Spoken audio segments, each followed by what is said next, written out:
통해서 또 하나님을 깨닫고 또 그 하나님을 만나고, 그럼 어떻게 될까요? 변화되는 그런 저와 여러분의 예배의 자리가 되시기를 축복합니다. 예수님이 오늘 보면 예배에 대해서 처음으로 설명해 주십니다. 우리가 매주 드리는 이 예배에 얼마나 능력이 있고 얼마나 하나님이 중요하게 생각하시는지를 오늘 이야기를 통해서 알 수 있습니다. 그런데 이 중요한 이야기를 예수님이 제사장들이나 서기관, 바리새인들, 그 당시에 있었던 지도자들에게 이야기한 게 아니라 한 여인을 만나서 예배를 가르치고 있다는 것입니다. 이 여인은 당시 소외되고 버림받은 사마리아 사람들 중에 한 사람인데, 그것도 모자라서 남편이 5명이나 두었지만 인생의 목마름이 채워지지 않았던 그런 가련한 인생이었습니다. 이 사마리아 여인 주변에는 무언가를 얻어가려고만 하던 남자들만 있었지 그 목마름을 채워주는 남자는 없었던 것 같습니다. 그런데 오늘 또 이 여인은 이 또 다른 남자를 만나서 함께 살고 있다라고 말씀합니다. 당시 여성의 지위는요, 혼자서 경제활동을 할 수가 없습니다. 그래서 남자가 있어야 되고 남자의 도움을 받아야지 생존이 가능한 시대였던 것 같습니다. 그래서 또 이런 식으로 여인은 남자를 만나고 이별하는 반복을 거듭하는데요, 어쩌면 만년설처럼 이 여인의 마음에는 눈이 쌓이고 쌓여서 녹지 않은 얼음을 형성하게 되는 것입니다. 어떤 책에 보니까 계절이 바뀌어도 녹지 않은 산꼭대기에 있는 얼음처럼 이 여인의 마음은 여전히 주님 만났을 때 얼어붙어 있었다, 이렇게 표현해 놨더라고요. 여러분, 사막에서 날 수 있는 화초는 선인장이 대부분이죠. 그렇게 같이 돋친 그런 마음과 상처 입은 마음으로 살아가던 여인에게 주님이 찾아오셨습니다. 그래서 오늘 읽은 말씀 앞부분인데 10절 말씀 보시죠. 뭐라고 합니까? 네가 만일 하나님의 선물과 또 내게 물 좀 달라 하는 이가 누구인 줄 알았더라면 네가 그에게 구하였을 것이요 그가 생수를 내게 주었으리라. 예수님은 이 여인에게 물 좀 달라라는 말로 지난주에 대화를 시작하셨죠. 이제 그 대화를 영적인 대화로 이어가십니다. 이 우물물을 마시는 사람은 또다시 목마르게 되지만 14절 보십시오. 내가 주는 물을 마시는 자는 영원히 목마르지 아니하리니 내가 주는 물은 그 속에서 영생하도록 솟아나는 샘물이 되리라. 이제는 목이 안 마를 것이라는 겁니다. 이제 만족할 것이라는 겁니다. 내 인생의 어떤 본질에 대한 이야기를 하는 것 같습니다. 그래서 목마름의 원인이 되는 남편 이야기를 먼저 예수님이 꺼내신 것이죠. 이 남편 이야기를 듣자 이 여인은 참 지혜로웠던 것 같습니다.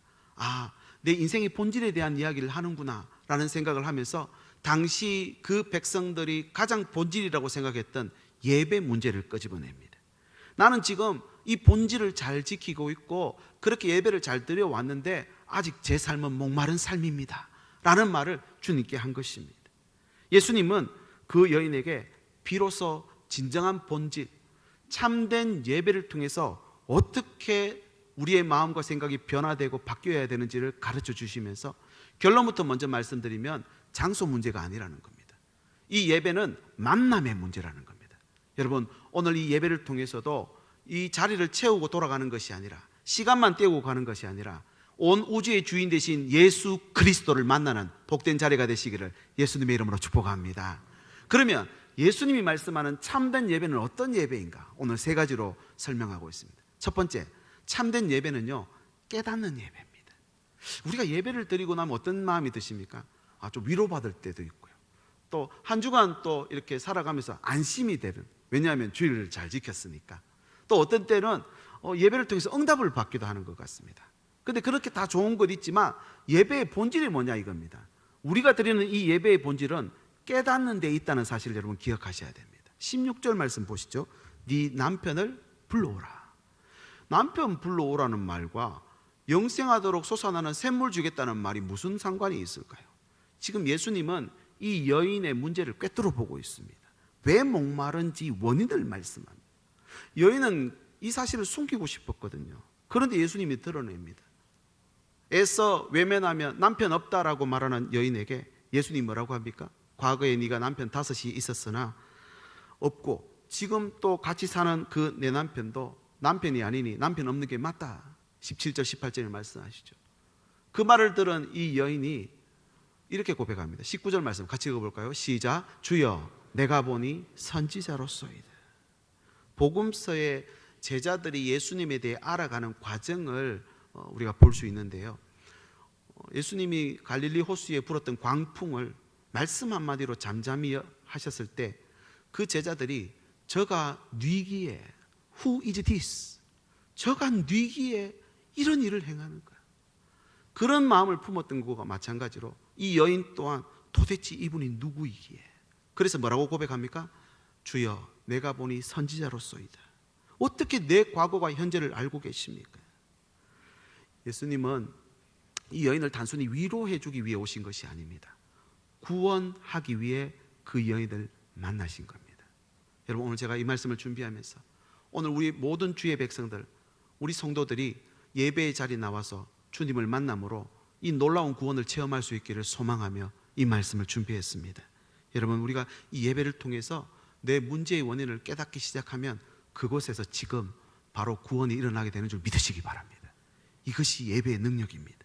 예수님은 그 여인을 그렇게 위로하지 않고 감추었던 걸 그냥 드러내십니다. 처음 드러낼 때는 두려워하며 외면합니다. 난 남편이 없어요. 그런데 자신도 모르는 사이에 그 안에 변화가 일어납니다. 예수님이 그 마음의 상처를 치유하기 시작합니다. 감추고 싶었던 수치, 나는 아무것도 아니라는 그 자존감을 회복시켜 나가면서 결국은 그의 목마름을 해갈시켜 주더라는 것입니다. 그 여인이 목마름의 원인을 깨닫습니다. 자신이 생각하는 본질의 문제가 있다는 걸 깨달은 것입니다. 그래서 이 여인은 자신의 모든 것을 알고 있을 것 같은 이 선지자라고 부르면서 본질인 예배에 대해서 물은 것입니다. 왜 그랬냐면 당시 유대인들과 사마리아인들은 서로 별로 좋아하는 관계가 아니라고 했죠. 예배 문제 때문이었습니다.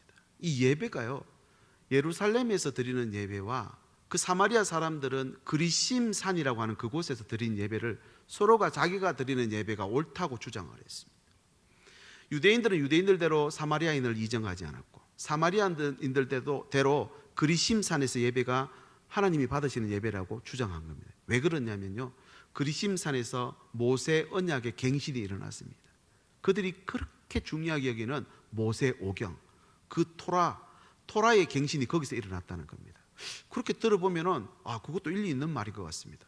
그러나 또 유대인들의 말은요, 유대인들은 예루살렘 성전이 진짜 하나님이 임재하는 곳이다 라고 믿고 거기서 지금까지 수천 년을 예배 드려왔거든요. 그러면 예루살렘 성전 예배도 만든 것 같습니다. 그랬더니 이 여인이 그렇게 묻습니다. 우리 조상들은 그리심산에서 예배했는데, 사마리아인이니까 그렇게 말했겠죠. 유대인들은 예루살렘에서 예배 드립니다. 어느 쪽이 진짜입니까? 하나님은 어느 쪽 예배를 받으실까요? 이렇게 예수님께 질문했더니 예수님이 먼저 이 유대인의 편에 손을 듭니다. 22절 말씀 읽어보겠습니다.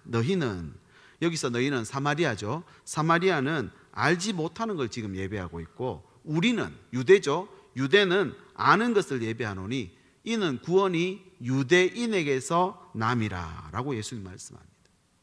유대인의 예배가 진짜 예배다 이렇게 말한 걸까요? 사실은 그것도 아닙니다. 유대인 예루살렘 성전에서 예배가 참된 예배다라는 의미가 아닙니다.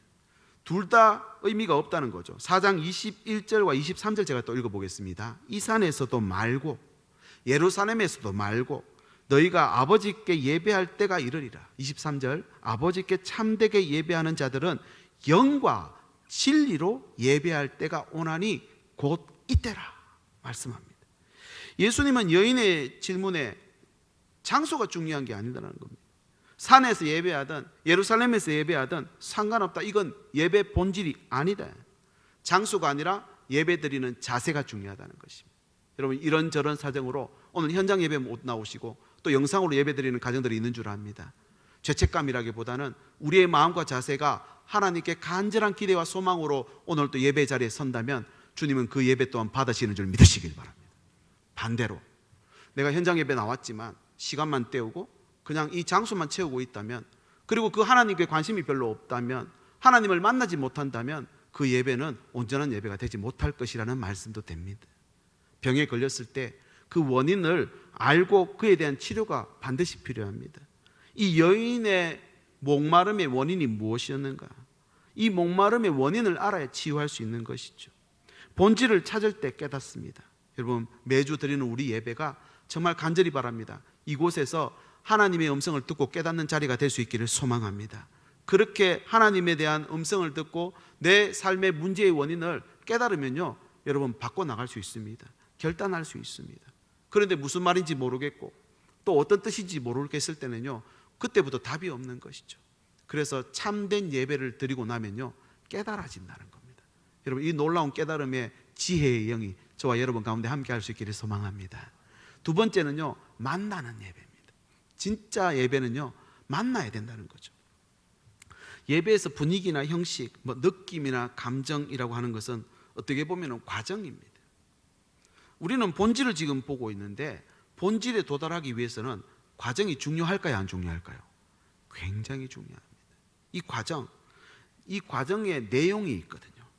내용이 있는 예배가 바로 본질이 되고, 또 무엇을 드리느냐 하는 것이 바로 우리가 관심을 가져야 될 부분이라는 것입니다. 그런데 저도 마찬가지입니다만 우리가 예배 드리러 나올 때 이런 생각을 먼저 합니다. 오늘 또 어떤 은혜를 주실까? 어떤 말씀을 주실까? 어떤 응답을 주실까? 이런 생각을 할 수 있는데, 예배는 먼저 드리는 것입니다. 영어에도 서비스라고 하죠. 예배. 하나님 앞에 먼저 우리가 시간을 이렇게 드립니다. 그렇죠? 그리고 예배 나올 때 내가 준비한 예물을 하나님 앞에 올려드립니다. 대표적인 것들로 끊으면 그런 것이겠죠. 그러면 여러분, 이 귀하고 중요한 시간에 이 자리에 함께 있는 거, 이 정말 중요합니다. 그리고 예물도 마찬가지입니다. 어쩌면은 이 예물은 이번 한 주간 내 수고와 노력의 결정체인지도 모르겠습니다. 어떤 분에게는 자존심이기도 하고요, 어떤 분에게는 눈물의 열매이기도 하다는 것입니다. 삶에 없어서는 안 되는 이 물질을 하나님은 내게 모든 것을 주신 것으로 믿고 그의 일부를 떼어서 하나님 앞에 올려드리는 것, 이것이 바로 예배의 본질이라는 것입니다. 그래서 내 삶에 없어서는 안 되는 이 모든 것이 하나님께로부터 왔음을 인정하며 드리는 과정이 있어야 여러분, 하나님의 은혜가 우리에게 결과로 나타나게 되는 줄 믿으시길 바랍니다. 아무 과정 없으면요, 결과는 기대할 수 없는 것이죠. 그리고 또 한 가지, 예배의 본질은 바로 대상입니다. 예배의 대상이 본질입니다. 22절 다시 읽어볼까요? 너희는 알지 못하는 것을 예배하고 우리는 아는 걸 예배한답니다. 참된 예배는 알고 드리는 예배입니다. 잘못된 예배는요, 모르고 드릴 때 잘못된다는 것입니다. 이 사마리아인들의 예배가 왜 잘못되었느냐? 그들은 정말 열정적으로 예배드립니다. 그런데 열정적으로 예배드리지만 그 예배에 대한 대상에 대한 관심보다는 전통적 형식을 아주 중요시 여깁니다. 그들은 모세 오경만 진짜 성경이라고 말하고 다른 성경은 받아들이지 않습니다. 그래서 하나님에 대해서 제한하고, 또 어떻게 보면 전체적으로 성경을 보는 게 아니라 자신들이 원하는 메시아를 자꾸 생각한 거죠. 그래서 정치적인 메시아를 기대했는지도 모르겠습니다. 그들은 하나님이 누구신지, 하나님의 뜻이 어디에 있는지, 하나님의 마음이 어디에 있는지 별로 깨닫지 못했습니다. 자기 조상들이 그냥 그래 왔던 것처럼 오늘도 시간 맞춰서 순서 따라 제물을 잡고 피를 흘리는 걸 단순히 예배라고 생각한 것이죠. 이것은 겉으로 보기에는 율법을 따르는 것처럼 보이지만 겉모습만이지 내용이 없는 겁니다. 여러분, 형식이 많을수록 내용이 부실하잖아요. 예수님은 참된 예배란 그 대상을 분명히 알아야 된다라고 말씀합니다. 여러분, 저와 여러분은 오늘 누구를 예배하십니까? 바로 우리 만군의 여호와 하나님을 예배하는 하나님의 백성들인 줄 믿습니다. 그럼 그 하나님 만나야 되잖아요. 사람들은 경건한 모양이나 형식을 중요시하지만 어느 곳에서든지 하나님을 알고 그곳에서도 받으실 만한 예배를 올려드리면 진정한 참된 삶의 예배가 된다는 사실을 기억하시길 바랍니다. 그래서 저는 이런 생각이 듭니다. 코로나로 인해서 영상으로 예배 드릴 수 있습니다. 또 내가 원치 않았음에도 불구하고 PCR 검사를 받아야 하고 격리 기간이 있어서 예배 못 드리는 장소에 있을 수 있습니다. 그럴 때 나의 최선은 무엇일까요? 영상이라도 열어서 하나님 앞에 온전한 마음과 신령과 진정으로 예배를 드리는 그 자세, 여러분, 하나님 받으시는 줄 믿으시길 바랍니다. 받으시면 거기서 만나 주시는 겁니다. 그런데 이걸 조금 다르게 말씀해 보시죠. 예배를 현장에 올 수도 있고 영상으로 드릴 수도 있습니다. 영상으로 드리는 게 더 편하네, 그리고 차선을 선택하는 것이죠. 여러분, 이럴 때는요, 사실은 내가 정말 최선인지 하나님을 만날 만한 과정을 내가 가지고 있는지를 확인하는 것이 필요하다는 것입니다. 그동안 24절 말씀 한번 보시죠. 하나님은 영이시니 예배하는 자가 영과 진리로 예배하라 그랬습니다. 그러니까 하나님을 예배할 때 영으로 진리로 나가야 된다는 겁니다. 그동안 이 유대인들은 구약의 제사는 오실 메시아에 대한 어떤 예고편이고 그림자에 불과합니다. 영화관에 개봉하기 전에 여러분 예고편이 나오죠. 개봉하기 전에는 예고편이 중요합니다. 그럼 개봉하고 나면요, 그걸 보고 난 다음에 실체를 봤기 때문에 예고편은 별로 중요하지 않습니다. 마찬가지로 이스라엘 백성들에게 이제 실체이신 예수님이 오셨기 때문에 지금 형식이나 그런 장소는 중요한 게 아니라는 거죠. 그 예배의 대상되는 그분을 영과 진리로 만나는 게 필요하다는 것입니다. 그래서 여러분 이 시간 우리 한번 내 자신을 돌아보면 좋겠습니다. 여러분 예배는 영으로 드리는 것입니다. 아멘이십니까? 참된 예배는요 영으로 드려야 됩니다. 영으로 드린다는 의미가 무엇일까요? 아마 지난 한 주간 여러분들의 형편과 처지는 아마 다 다르셨을 것입니다. 오늘 이 자리에 예배하러 올라오실 때에도 아마 앉아 계신 여러분들은 기분이 다 다르실 거라 생각이 됩니다. 어떤 때는 잘 돼서 감사하고 또 어떤 때는 잘 안 돼서 덜 감사하고 이것이 아니라는 겁니다. 모든 것이 하나님의 뜻 안에 있고 섭리 안에 있음을 인정하고 예배하는 자로 서야 된다는 겁니다. 이걸 보고 영으로 예배한다라는 겁니다. 그럼 영으로 예배하면 내 형편과 처지에 영향을 받으면 됩니까? 안 됩니까? 안 된다는 것입니다. 여러분 오늘 또 예배는 영으로 드리는 것입니다. 지난 한 주간 내가 그 어떤 삶이 있었다 하더라도 오늘 제대로 하나님을 영으로 예배할 때 만나주시는 줄 믿으시길 바랍니다. 하나님의 영으로 오늘 또 예배하는 자를 만나신다. 그 다음 또 한 가지는 진리로 예배하는 것입니다. 예배는요 진리가 있어야 됩니다. 그래서 예배 시간에 설교가 있는 겁니다. 말씀을 선포하는 것입니다. 말씀에 충만한 예배, 말씀에 근거한 예배가 되어야 한다는 것이죠. 정리하면 이렇습니다. 예배의 내용은요 내 가장 소중한 것을 드리는 과정이 필요합니다. 과정. 그리고 예배의 대상은 누구입니까? 하나님이십니다. 눈에 보이지 않는 하나님 어떻게 만납니까? 말씀으로, 내가 보고 들음으로 만난다는 것입니다. 예배의 방법은요 영과 진리로 나아가는 것입니다. 이 성령과 진리는 바로 우리 예수 그리스도를 예표합니다. 우리가 영이신 하나님을 어떻게 만납니까? 그런데 육신을 입고 이 땅에 오셨고 하나님과 우리 사이에 갈라진 것을 화해시키고 화목제물이 되신 분이 예수님이십니다. 아멘이십니까? 이 예수님이 어디서 우리로 하여금 하나님을 만나게 하셨습니까? 십자가상에서. 그래서 십자가는요 속죄의 장소이고 만남의 장소이고 오늘 또 화해의 장소가 된다는 것입니다. 이 십자가를 통한 예배가 진정 참된 예배가 됩니다. 그러므로 예배의 시간, 예배의 장소는 이제 본질에서 벗어난 이야기다. 여러분 우리 한번 적용해 보시죠. 그래서 예배 드리러 오면 방해되는 요소가 있습니까? 없습니까? 있습니다. 좀 이렇게 했으면 좋은데 조금 저거는 좀 다르게 하지. 또 어떨 때는 옆에서 기도 소리가 너무 큰 거예요. 나 기도해야 되는데 너무 커서 기도 못하겠다. 여러분 이건 영으로 드리는 예배가 아닙니다. 영으로 드리면 이 모든 환경을 뛰어넘고 초월해서 드리는 예배가 되어야 할 줄 믿습니다. 그래서 모자실에 우리 젊은 청년들이 또 결혼을 하고 또 아기를 낳아서 아기를 안고 예배를 드립니다. 여러분 그곳에도 참된 예배, 영과 진리로 드리는 예배가 가능하게 될 줄 믿습니다. 그렇게 하나님을 온 성도들이 진심으로 영과 진리로 예배할 때 만나주신다 이렇게 말씀합니다. 여러분 영과 진리로 예배한 자를 만나주시고 오늘 우리 청년들 찬양했죠. 찾으신다 그랬습니다. 하나님이 그런 예배자를 찾는답니다. 여러분 오늘 또 저와 여러분이 이 매주 드리는 예배한 자리 한 분도 빠짐없이 본질 로고스 되시는 주님을 만나시기를 바라고 이 세상의 창조자 되시는 그 주님을 만나셔서 내 몸이 재창조되는 놀라운 역사를 경험하시길 바라고 생명의 빛 되신 주님의 빛이 저와 여러분을 통해서 가정 안에 세상 가운데 비춰지시길 예수님의 이름으로 축복합니다. 마지막 세 번째는요 예배의 결과는 변화입니다. 변화되는 예배입니다. 여인은 예수님과 대화 나누는 동안 자신의 처지를 잊어버렸어요. 사람이 없는 시간에 물 들어왔던 여인입니다. 그런데 진리를 보고 나니까 목이 안 마릅니다. 그리고 사람들의 시선이 이제 더 이상 의식되지 않습니다. 자기와 지금 대화 나누는 사람이 유대인이라는 사실도 잊어버렸습니다. 사실 수가성 여인은요, 뭐 그렇게 좋은 이미지의 여인이 아닙니다만은 이 여인을, 이 문맥을 통해서 자세히 보시면 이 여인이 메시아를 알고 있습니다. 예배도 알고 있습니까? 모릅니까? 알고 있습니다.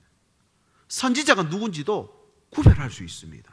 그 정도의 경험과 지식이 있었다는 거예요. 25절 말씀 보시죠. 여자가 이르되 메시아 곧 그리스도라 하는 이가 오실 줄을 내가 아노니 그가 오시면 모든 것을 우리에게 일러 주시리라. 먼저 여기 잘한 것과 못한 게 있습니다. 못한 거 먼저 말씀드리면, 이런 지식이 있음에도 불구하고 자신의 삶과 연결시키지 못하니까 여전히 목마름이 자신 안에 있더라는 것입니다. 이것이 우리의 고민 아닙니까? 또 하나는 잘하는 겁니다. 잘한 게 뭐냐면 메시아가 오면 이 모든 것이 해결될 줄을 기대하고 소망하는 마음이 있더라는 것입니다. 소망 중에 기다리는 빛으로 오신 예수 그리스도. 여러분, 저와 여러분이 이 성탄의 계절에 주님을 기다리십니다. 무엇 때문에 기다리십니까? 주님께서 오시면 저와 여러분의 모든 목마름은 반드시 깨끗하게 치유되고 회복되고 해결시켜 주시는 줄 믿으시길 바랍니다. 세상의 그 어느 것으로도 채울 수가 없습니다. 쇼핑 중독이라 그러죠. 오늘도 내가 그 물건을 사기 위해서 내 머리를 쇠뇌시킵니다. 반드시 이건 내게 필요한 거야. 그건 꼭 우리 집에 필요한 거야. 그래서 어떤 대가를 치러서도 저 물건을 구입해야 돼. 그리고 구입하고 나서 한 달쯤 지나 보십시오. 또 다른 걸 찾아 헤매고 있는 나 자신을 발견할 수밖에 없습니다. 우리는 그런 목마름 안에 살아가고 있습니다. 조금 평수를 키워도 더 큰 평수, 조금 좋은 차를 타도 더 좋은 차. 이게 웰빙이라는 말이잖아요. 여러분, 그런 마음을 우리가 목마름으로 갖고 있다는 것입니다. 그런 자에게 그렇게 주님이 오시면은 이 목마름이 채워질 것이라는 메시아 기다리는 여인의 모습, 그 모습을 보신 예수님의 발걸음이 사마리아 땅으로 옮겨진 겁니다. 그리고 여인을 만납니다. 그리고 예수님이 뭐라고 말씀합니까? 우리 같이 한번 읽어볼까요? 26절입니다. 시작. 예수께서 이르시되 네게 말하는 내가 그라. 할렐루야. 내가 메시아다. 내가 구원자다. 내가 너의 모든 목마름을 치유하는 자다 선언하십니다. 이 말이 이 여인을 완전히 바꿔버렸습니다. 니고데모, 앞전 4장 초반부의 니고데모와의 만남과는 차원이 다른 만남입니다. 훨씬 깊은 만남입니다. 여인과 대화가 여기서 끝나지만 여인의 행동이 뒤쪽으로 이어집니다. 여인이 취한 행동을 보면 엄청난 변화가 있었음을 알 수 있습니다. 그 주님을 만나 여인은 눈물을 흘렸을 것입니다. 그 발 앞에 무릎 꿇고 자신의 허물을 고백하며 회개했을 것입니다. 그동안 자신을 누르던 짐이 예수님과의 이 만남을 통해서 벗겨지기 시작합니다. 여러분, 이런 경험 해보신 적 있으십니까? 예수님과의 만남은요, 세상이 줄 수 없는 기쁨과 자유함을 주십니다. 아멘이십니까? 절대 평안을 주십니다. 절대 기쁨이라는 겁니다. 우리가 믿고 있는 이 복음은 절대 복음입니다. 그 누구도 구원하십니다. 그 어떤 현장도 구원하십니다. 그 어떤 곳도 찾아가는 것이 절대 복음의 능력인 줄 믿으시길 바랍니다. 그런데 이 엄청난 복음이 어디에서 나타난다 그랬습니까? 만남, 바로 우리가 드리는 이 예배 현장에서 이루어진다는 사실을 믿으시기를 바랍니다. 잠깐의 만남이었지만 이 만남은 이 여인의 삶을 완전히 바꿔버렸습니다. 이것이 참된 예배의 결과입니다. 어떤 변화가 일어났습니까? 눈이 밝아졌어요. 영적인 눈이 밝아졌다고 할 수 있습니다. 이 만군의 여호와, 그분이 말씀이셨는데 육신을 입고 이 땅에 오신 그분을 눈앞에서 뵌 것입니다. 그동안 자신을 괴롭히는 온갖 피해의식과 선입견으로 다른 사람과의 접촉을 극도로 꺼렸던 그가 이제는 무거운 죄짐이 벗겨져 버리고 수치가 벗겨져 버려서 여인으로서의 자존성과 가치를 회복하기 시작합니다. 그렇게 하나님과 관계가 회복되고 자신의 자존감이 회복되니까 다른 사람이 눈에 들어오기 시작합니다. 그래서 구원의 기쁨으로 인해서 그대로 있을 수 없으니까, 나만 알고 있을 수 없으니까 이것 가지고 동네로 뛰어들어가기 시작합니다. 28절, 여자가 물동이를 버려두고 동네로 들어가서 사람에게 이르되 고달픈 짐, 잠시 목마름을 해결하기 위해 머리에 이고 왔던 그 물동이를 던져놓고 동네로 뛰어들어갑니다. 왜 그랬을까요? 그 잠시 해결해 줄 목마름이 아니라 진짜 나의 목마름을 해결해 줄 분을 찾았기 때문입니다. 이게 얼마나 기뻤던지 그 주변의 이웃 사람들에게 나눠주고 싶습니다. 예수님은 지금 들어오면 안 되는 지역에 들어와 있습니다. 그들의 문화권에서 봤을 때 이분은 얼마 안 있으면 떠나갈 거라는 걸 그녀가 알고는 빨리 가서 그 동네 사람들을 초청해왔고, 이후 말씀을 보십시오. 동네 사람들이 그분을 만나 거기 유하며 가르쳐 줄 것을 요구합니다. 그렇게 동네 사람들이 예수님을 만나기 시작합니다. 여러분, 이제 이 여인은 야곱의 우물물 마시지 않아도 목마름이 해결된 겁니다. 더 이상 목마르지 않는 인생이 되었습니다. 자신의 허물을 감추기 급급했던 여인이 정신없이 동네를 뛰어다니며 예수님에 대해 말합니다. 우리 가운데도 그런 분들 계십니다. 수요일날 또 화요일날 마스크를 들고 온 동네 온 골목을 헤집고 다니는 어른들이 계십니다. 그분들 할 일이 없어서 그렇습니까? 아니요, 예배를 통해 만난 그 주님, 이 놀라운 절대 복음을 저들 또한 알게 하고 싶어서 다니는 겁니다. 얼마나 복된 소식입니까? 제가 설교 준비하면서 그런 생각이 듭니다. 관찰, 해석, 적용입니다. 그때 그 시대 그 사람들에게 주신 말씀을 오늘 이 시대에 우리에게 주는 말씀으로 해석해내면 됩니다. 그런데 여기서 끝내는 게 아니라 적용이 필요합니다. 깨달아야 된다는 겁니다. 이 말씀을 통해 만나야 된다는 겁니다. 이 말씀을 통해 변화되어야 된다는 것입니다. 저의 한정된 지식과 말솜씨로는 절대 불가능한 일이죠. 하나님의 영이 함께 하셔야지 우리의 모든 삶이 변화되고 온전하게 하나님께서 역사하시는 줄 믿으시길 바랍니다. 그런 기도 제목입니다.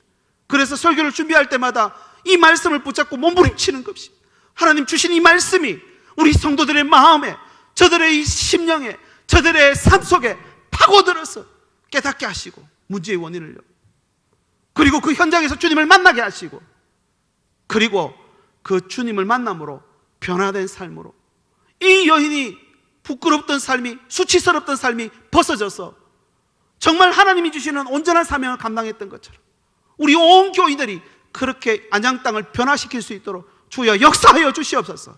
오늘 우리의 기도의 제목이 되어야 할 줄 믿습니다. 29절 말씀 읽어보겠습니다. 내가 행한 모든 일을 내게 말한 사람을 와서 보라. 이는 그리스도가 아니냐 하니. 그리스도를 만난 것입니다. 그 여인을 인해서 많은 사람들이 우물가로 달려와 그분을 직접 만납니다. 39절까지 가볼까요? 39절. 여자의 말이 내가 행한 모든 것을 그가 내게 말하였다 증언하므로 그 동네 중에 많은 사마리아인이 예수를 믿는지라. 할렐루야. 주님의 치유하심을 경험한 그 역사가 어디로 이어집니까? 수가성 사마리아 그 땅에 하나님의 구원의 역사가 나타나더라는 것입니다. 여러분, 오늘 하나님께서 내게 찾아오시는 것 놀라지 마십시오. 여러분, 내가 자격이 있어야 되고 어떤 위치에 있어야 주님이 오신다는 것, 여러분, 이건 내 망각입니다. 내 착각입니다. 내가 그 어떤 자리, 낮은 자리, 그 어떤 수치스러운 곳에 있더라도 주님이 찾아가십니다. 그 주님 만나십시오. 만나는 순간 내가 있는 그곳에도 영광의 하나님의 빛이, 소망의 빛이, 구원의 빛이 비춰지게 되는 줄 믿으시길 바랍니다. 그렇게 사마리아가 구원받아 버렸습니다. 여인의 변화가 다른 사람들이 예수님 만나고 싶은 목마름을 유발하게 되었습니다. 한 사람의 변화가 이런 갈증을 유발합니다. 나도 저렇게 되고 싶다. 당신이 만난 메시아를 나도 만나고 싶다. 그래서 여러분, 교회 앞에 기도 제목 올리는 거, 여러분 그것 때문에 부담 안 가지셨으면 좋겠습니다.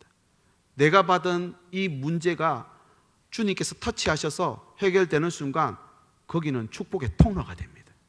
능력이 임하는 자리가 된다는 것입니다. 이거 우리가 경험하자는 거예요.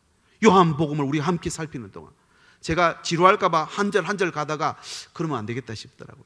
왜냐? 듣고 깨달아야 되니까, 만나야 되니까. 만나면 되는 겁니다. 그리고 그 만남을 통해 변화되면 되는 것이죠. 여러분, 저와 여러분이 어떤 자리에 있던 거기서 주님의 터치가 일어나고 스파크가 나타나면 여러분, 온 우주 만물을 창조하신 주님을 만나게 된다는 겁니다. 여러분, 한 주일날 이렇게 예배를 우리나라 인구 중에 몇 명쯤 드릴까요? 900만 명 넘는 사람들이 오늘도 예배 자리에 있습니다.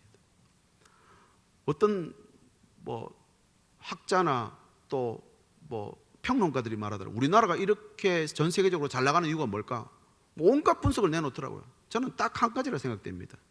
우리나라 인구의 5분의 1이 매주일 예배 드리고 있습니다. 예배 자리에서 된다 합니까? 안 된다 합니까? 된다 합니다. 힘들고 어려운 그 환경, 그런 절박한 상황 속에 5명 중에 1명은 된다는 말을 듣고 앉아 있습니다. 이 나라 민족은 안 될 수가 없습니다. 이게 예배의 결과라는 것입니다. 오늘 또 예배 드린 자답게 이번 한 주간도 고개 들고 어깨 펴고 당당하게 주님의 말씀 선포하며 살아가실 수 있기를 예수님의 이름으로 축복합니다. 여러분, 이제 말씀을 정리합니다. 그 주님을 만남으로 문제를 깨닫습니다. 여러분, 이게 예배의 결과입니다. 또 주님을 만나는 것이 예배의 목적입니다. 그래서 장소, 시간 때우는 게 목적이 아니라 여기서 주님 만나셔야 됩니다. 그리고 마지막 세 번째 뭡니까? 내가 변화됩니다. 변화되면요, 내 가난함도 부함으로 바뀌는 것이고 내 약함도 강함으로 이루어지게 되는 줄 믿습니다. 우리가 만나는 이분은 전능하신 하나님이십니다. 아멘이십니까? 거룩하신 하나님, 이 땅에 사람의 몸을 입고 오신 독생자 예수 그리스도를 우리가 예배 가운데 고백하고 선포할 때 하나님의 영으로 우리 위에 함께 하시고 예배의 영을 부어주심으로 오늘도 이번 한 주간 넉넉히 살아갈 수 있도록 은혜 베풀어 주시는 줄 믿으시길 바랍니다. 이제부터 자리에 일어나셔서 함께 이 찬양을 우리의 입술로 고백하며 나갑니다. 거룩하신 하나님,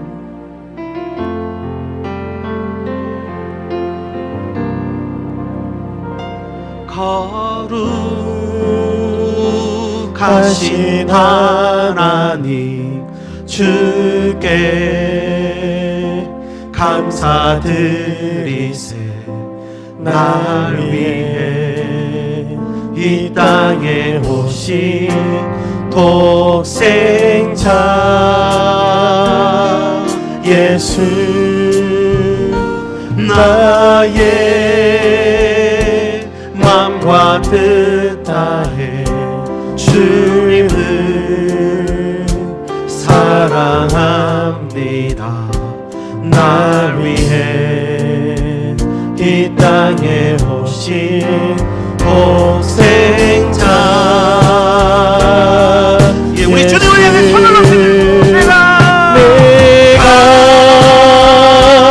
약할 때 강함 주고 가난할 때 우리를 부욕해 하신 나의 주 감사. 내가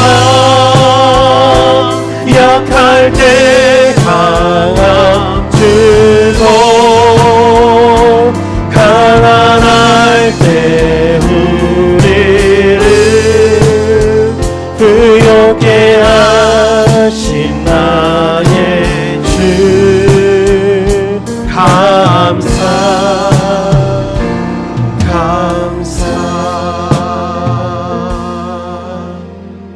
전능하신 아버지 하나님, 우리에게 예배의 은혜를 허락해 주시니 감사드립니다. 어떤 좌절과 어떤 어려운 상황 가운데서도 온전한 예배를 통하여 우리의 원의를 깨닫게 하시고 전능하신 주님을 만나게 하시고 오늘도 우리의 삶이 변화되는 날마다의 예배가 될 수 있도록 인도하여 주시옵소서. 그렇게 오늘 주님을 찾아 만남으로 이 수가성 여인이 변화된 것처럼 우리 교회도 변화되고 우리 교회를 통하여서 지역사회도 변화되는 놀라운 역사가 다음 세대에도 계속해서 이어지도록 주여 함께하여 주시옵소서. 항상 더 좋은 곳으로 풍성히 부으시는 주님, 지난 한 주간도 때를 따라 도우시며 우리의 필요를 채우심에 감사드립니다. 이 시간 내 삶의 소유의 주인이 하나님이심을 고백하며 주일 헌금과 감사 헌금, 선교 헌금, 목적 헌금, 또 온라인 헌금, 소득의 11조를 올려드립니다. 이 드림으로 우리의 믿음의 고백이 더 견고해지게 하시고 이 예물이 하나님이 기뻐하시는 사에게 아름답게 쓰여지게 하옵소서. 이제 주신 말씀 붙잡고 믿음의 발걸음을 내딛습니다. 하늘의 위로와 평강으로 한 주간 우리의 마음과 삶을 주장하여 주시옵소서. 하늘 보좌 내려놓고 우리를 구원하시기 위해 이 땅에 오신 예수 그리스도의 은혜와 영과 진리로 예배하는 자를 오늘도 찾으시는 무한하신 아버지 하나님의 사랑하심과 성령의 감동하심과 새롭게 하심이 참된 예배자로 능력 있는 한 주간 살기로 다짐하며 머리 숙인 주의 백성들 위해 저들의 가정과 일터와 자녀들 위해 항상 함께 계시기를 간절히 축원하옵나이다. 아멘.